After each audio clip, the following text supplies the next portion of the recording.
Hey everyone, hope you're having a good day. Now, you might be thinking, what the fuck is this?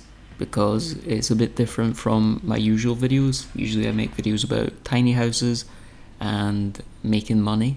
Although I do have one video about my cat, which I guess was a bit of a curveball. But yeah, I wanted to make this video for a few different reasons, so I'll explain myself. First of all, I've just been watching a lot of Bake Off recently, and I guess that inspires everyone to, think that they can bake. Number two, I've been watching a lot of videos of people on YouTube making food when they have no skills and no previous experience. So I've been watching like Emma Chamberlain cook a lot of different things, and I always found that quite entertaining, so kind of inspired me a little bit on that front as well. And number three, maybe the most important one, is someone messaged me on Instagram saying that I look like the guy from Ratatouille. So I took those three things as signs from the universe that I needed to make a food video, and I thought this could be a fun way to start a kind of new series, I guess, where I try different things that I've never tried before. So I've never made bread before, I've never made pastry before, and in this video I'll be doing both and seeing how it turns out. And it's kind of part of a new idea where I basically just do things that I see other people doing, where I think I can do that, and then I make a video figuring out if I truly can do that. So let's hand over to Live George. So the pizza dough has turned out well. This angle isn't great because if I stand up my head gets cut off, but we're going to make a pizza sauce now. I did a little Gordon Ramsay there, and I don't have glass bowls, so I need to use just a glass, drinking glass, and I don't have a bottle of olive oil, so I stole some olive oil from my mum in this little Evian bottle. So trying to make the pizza sauce. If I didn't already say, I'm going to make a spicy chili sauce, which has got 3 little peppers at the bottom to show you that it's 3 times as hot as a regular sauce. So this is the making of the pizza sauce. I just used tomato puree, which looked a bit intestinal, I have to say. It didn't look the most appetizing before I stirred it up, but it did turn out nice. I'll actually drop the recipes to everything I used in this video if you want to try and recreate everything yourself. I used my cousin's recipe for pizza, so shout out to her. She gave me the little bit of advice to use semolina when doing this little bit of kind of flattening out the dough, just because it gives it a nicer taste. If you use flour, it apparently tastes like an ashtray, which I didn't like the sound of. This is the bit that I messed up with the pizza process. I just wasn't very good at stretching out the dough, and for this recipe you were supposed to put the dough and the sauce in the oven for like 10 minutes, and then 5 minutes before it's done you take it out and you put on the toppings, and I just went with the classic mozzarella and pepperoni. And I've never even made like a pre-made dough base. I've always just, when I've had pizza in the past, either had like a takeout or a frozen pizza. I've never actually made any kind of pizza myself. So overall I would give this attempt at making my first ever pizza from scratch 9 out of 10. I've really only got one complaint, that the crust was too big. The crust actually tasted really nice, but it still was too big. I actually invited my parents round for their dinner. They had it for their dinner, and they both gave it a 10 out of 10, but they're my parents, so that might be an inflated score. So next up we have Pano Raisin, and this didn't go as well. I've never made any kind of pastry like this before, so I was quite out of my comfort zone. I've never even had a Pano Raisin. If I was ever going to have a Danish pastry, or really the only Danish pastry I've ever had was, or is, a cinnamon swirl. I don't know what my cat was doing there. She was kind of waving in the background. Kind of weird. Anyway, I've never even had one of these, so this was my first attempt at making them and my first experience of eating them.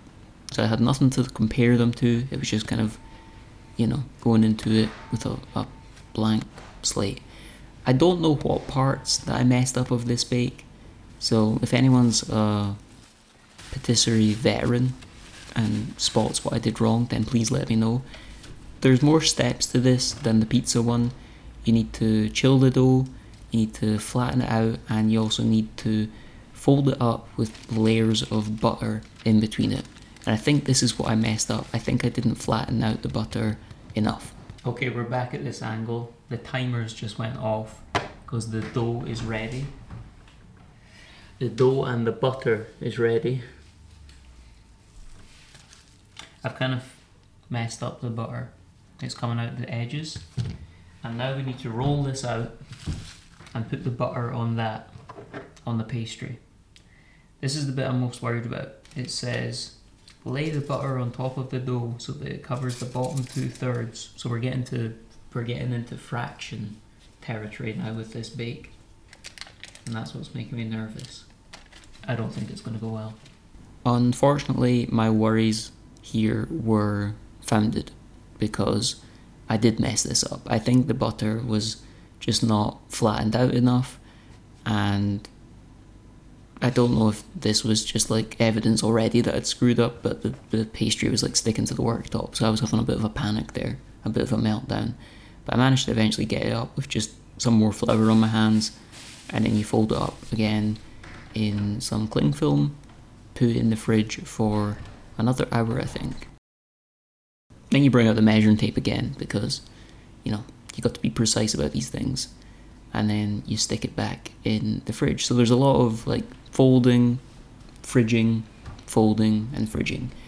And then we moved over to the hob and things heated up here, literally and not really figuratively. It was quite straightforward actually, to make the creme patisserie. I think that's what you call it, or creme patisserie. It's one of the two.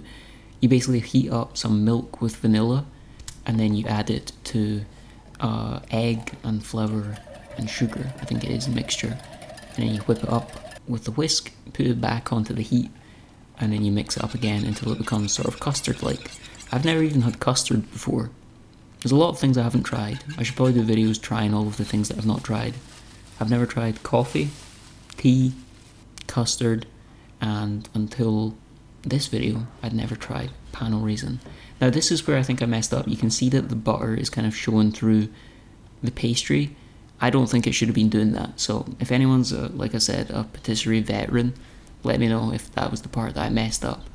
But the next bit was just sprinkling on the raisins on top of the creme pat that I'd made before, and then putting on some cinnamon, and then grating half orange on top as well, so it's a fruity mixture. So this is the next bit that I messed up. There's a lot of bits that I messed up with this bake. I was meant to do this like quite a tight roll so that you get, I don't know, tighter buns, which sounds a bit saucy. I didn't make a good job of this, and I kind of ended up with two ends that had no filling or raisins on them. So that was a bit disappointing, and I actually went to make smaller ones. I don't know if I mentioned that already. You're meant to make like 12 big ones. I decided to half the recipe amounts and just make 12 little buns or Pano Raisins. And after an hour, I think it was, or 2 hours of proving, this is how they turned out. And then you just egg wash them and stick them in the oven. And this is where I could tell that things had really went wrong. You could see that the butter was just basically leaking out onto the tray, and it was kind of pooling around on the tray. So what I did was I removed the tray and just put all the Pano Raisins straight onto the wire rack so that the oven would basically cook the bottoms rather than just having it sit in the melted butter that was basically sitting on the sheet. And I just took them out one by one and kind of kept an eye on them until they looked cooked. And to be honest, I think I saved them. They turned out nice. I'm kind of happy with how that turned out. Aside from the two that I sacrificed on the bottom to kind of hold down the foil, these turned out nice. I'm happy with them. I didn't have too many big tails sticking out of the bottom, and they looked how I kind of hoped they would look, and they tasted good as well. So I think I would give these a 6 or a 7 out of 10, because I messed up too. I had all the butter leak out. I don't know, there was a couple of points knocked out there, a 6 or a 7. Now bake number 3 is the Lenny Loaf. For the final bake that they did on last week's episode of the Bake Off, they had to make a Swedish midsummer cake, and if you've seen Midsummer, the film, I would say that this recipe, this this summer cake that they have, is as disturbing as that film. It's basically like, I'm sorry Sweden, but it's not my cup of tea. It's basically like a multi-layered sandwich cake where you have layers of bread between layers of like mayonnaise and like prawn, fish, egg. It just does not appeal to me. So yeah, it disturbed me a little bit, and I decided that I was going to take this recipe in a different direction. So I decided to use Limmy's recipe. If you don't know who Limmy is, he's a Scottish comedian, streamer, author. He wears a lot of hats, man. And he, over the years, has posted pictures on his Twitter of this loaf that he makes, and I was always very impressed with it. So I thought I would replicate it for my own version of the Swedish summer cake. I shouldn't really even call it that because I'm not going to make that. I made something completely different. Now, I messed up this bake. I hope this doesn't get back to Limmy because I don't want him to audit my bread making skills. This is my first loaf, so you can't be too tough on me. But I made the loaf way too wet with the olive oil. I put too much olive oil in the bowl for the proving process, which made the loaf just way too wet to work with when I tipped it out and had to shape it. And that kind of contributed to me not making the loaf as tight as I could have. So I think the loaf should have been much more tight. It should be a nicer kind of little baby, like a wrapped up baby. That's kind of a weird reference. And I also think I messed up the scoring of the loaf there. I put some boiling water in a pan down below, because that's what Limmy tells you to do, to get a nicer crust on your bread. And then I baked it for 30 minutes with this little time lapse, so you can see it blow up and then turn a little bit brown, crusting up. And it actually tasted really nice. I think it turned out well for my first bake, but it just could have been perhaps nicer shaped. As far as bread goes though, it tasted how I would want it to, so I was impressed with what I did. Now, for my multi-layered sandwich cake, I made a nostalgic sandwich that I used to eat the whole time when I was a little kid, and that was a ham, jam, and cheese sandwich. I wouldn't eat this nowadays, but I thought just for nostalgic purposes, I'd make one. I don't really eat meat anymore these days, but I thought just for this special occasion I'd try and make it, and the nostalgic wave came rushing back. I think for this one I'd give myself like a 7 out of 10, because I did kind of mess up the bread. But that's it. Great British Bake Off recreated. I think it turned out alright. I feel like I did myself proud. If you enjoyed this video, I'd appreciate you leaving a like and subscribing, and I'll catch you all in the next one.